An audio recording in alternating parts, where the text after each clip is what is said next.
నమస్తే, welcome to Tejasvi media.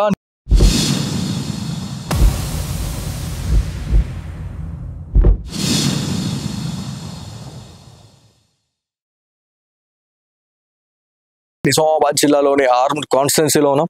So GG Nadukuda ఇది డొంకేశ్వర్ మండలంలో ఉంది. సో ఇక్కడ ఒక వ్యక్తి అయితే మిస్సింగ్ అయ్యాడని చెప్పేసి వాళ్ళంతా కూడా బాధపడుతున్న పరిస్థితి ఉంది. సో గంగాధర్ అనే ఒక వ్యక్తి గత నెల క్రితం కేరళకి వెళ్ళడం జరిగింది. ఇక్కడే ఇదే గ్రామానికి సంబంధించినటువంటి ఒక ఇందూర్ ప్రవీణ్ రెడ్డి అనే ఒక వ్యక్తి అతన్ని తీసుకెళ్లడం జరిగింది కేర్ టేకర్ గా. సో వెళ్ళిన తర్వాత మరి ఏమైంది అనేది చాలా వరకు కూడా ట్విస్ట్లు అయితే మనకు కనిపిస్తా ఉన్నాయి. సో 1 వీక్ లోనే అతను అనుమానాస్పదంగా అతను మిస్ అయ్యాడని చెప్పేసి మనకు తెలుసా ఉంది. ఇక్కడ గ్రామస్తులు ఉన్నారు, ఇక్కడ ఈ గల్లీకి సంబంధించినటువంటి వాళ్ళు కొంతమంది ఉన్నారు. సో వాళ్ళతో మాట్లాడదాం. అమ్మ, గంగాధర్ ఎట్లా ఉంటుండే, దాంతో పాటు ఈయన ప్రవీణ్ అనేట ఆయన ఎట్లుంటుండే, మంచిగా ఉంటుండేనా లేకపోతే వీళ్ళంతా ఏమన్నా లొల్లిలు ఏమన్నా ఉన్నాయా? లొల్లి లేకుండా ఏం లొల్లి లేదు. నేను పెద్దవనా కొడుకే. ఎప్పుడు మాట్లాడండి మీతోనే గంగాధర్? ఈ పొద్దుగాల నేను వచ్చిన మా కోడలతో మాట్లాడిండు మొన్న పొద్దుగాల. మొన్న నువ్వు మంచిగా ఉన్నావు, మా మనిషి మాకు రావాలా, నా పిల్లలు ఏడుస్తున్నారన్న కోడలు మాట్లాడింది. మాట్లాడితే మేము వచ్చిండొచ్చు అనుకున్నాం అంటున్నాడు. వచ్చిండొచ్చని అనుకున్నా. అంతే అన్నాడు. నేను లేచిపోయినా. అంతే, నాకు తెలియదు. వస్తున్నాం పోతున్నాం, ఏం చెప్తాం. గడిగాలను మోసం చేసుడు మంచిగా ఉంటది ఆయనకు. ఏం చెప్తాం. ఏమైతాడు గంగాధర్? ఏమైతాడు మీకు తెలుసా? అల్లుడే. అల్లుడే అవుతాడా? ఎట్లుంటాడు గంగాధర్? ఎట్లుంటాడు? మంచిగానే ఉంటాడు. అందరితో కలిసిమెలిసి ఉంటాడా? లొల్లిలు ఏమన్నా పెట్టుకుంటాడా? మంచిగా ఉంటాడు. అందరితో మంచిగా అంత మంచిగా పిల్లవాడు మంచిగా మాట్లాడుతుండే, మంచిగా అందరితో కలిసి ఉంటుండే, కయ్యం లేకుండే. అంతా కలిసి ఉండే, మేము కాపోలేమే కానీ కలిసి ఉంటుంది. గిదే ఇల్లు వెళ్ళిపోయింది, తిరుగుతుండే. ఏ మంచిగా చక్క నోడు.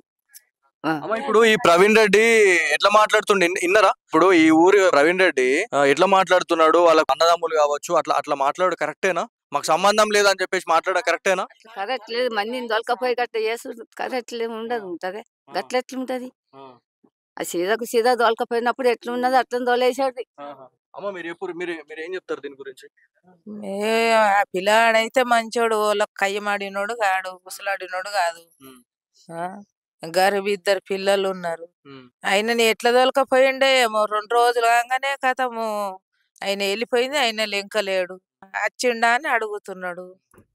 రాలేదని అంటే ఏమో నాకు తెలియదు, నాకు నడరాదు, నాకు తెలియదు అని ఆయన అంటున్నాడు ప్రవీణ్ రెడ్డి. ఇప్పుడు ఎట్లా చేయాల? పిల్లల గతి ఏంది, భార్య గతి ఏంది? అమ్మ, మీరు ఇక్కడనే ఉంటారా? మీది ఇదే గల్లా? ఇదే ఉంటాం, ఇన్నే ఉంటాం. ఇదే ఇల్లు, అది కాదు అక్కడ రోడ్. పోయేటప్పుడు చూసినావాను గంగాధర్ని? పోయేటప్పుడు తెలియకుండా ముందు ఒక్కనాడు ముందు చూసిన చెప్పిండా మరి? అవ్వకి ఇట్లా పోతున్నా, నేను కేరళ పోతున్నా మాకు అనలే, చెప్పలే.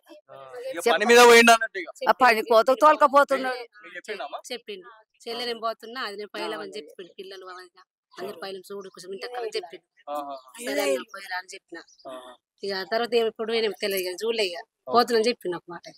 ఇది మొత్తానికి ఇక్కడ ఉన్నటువంటి సిచ్యువేషన్ అనేది ఏ రకంగా ఉంది అనేది మనము చూపిస్తా ఉన్నాం.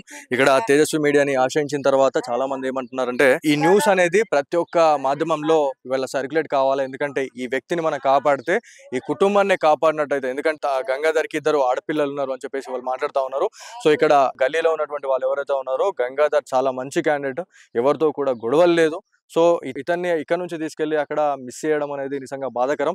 మళ్ళీ నిర్లక్ష్యంగా మాట్లాడుతూ ఉన్నారు. ఎవరైతే ఈ ప్రవీణ్ రెడ్డి అనే క్యాండిడేట్ ఎవరైతే ఉన్నారో ఇతని పైన కూడా యాక్షన్ తీసుకోవాలా. దాంతోపాటు ఎవరైతే నిర్లక్ష్యంగా మాట్లాడినటువంటి వాళ్ళు ఎవరైతే ఉన్నారో వాళ్ళందరినీ కూడా పోలీసులు కఠినంగా చర్యలు తీసుకోవాలా అతని పైన అని చెప్పేసి వాళ్ళు మాట్లాడుతున్న పరిస్థితి ఉంది. సో ఇది ఇవాళ స్పెషల్ స్టోరీ.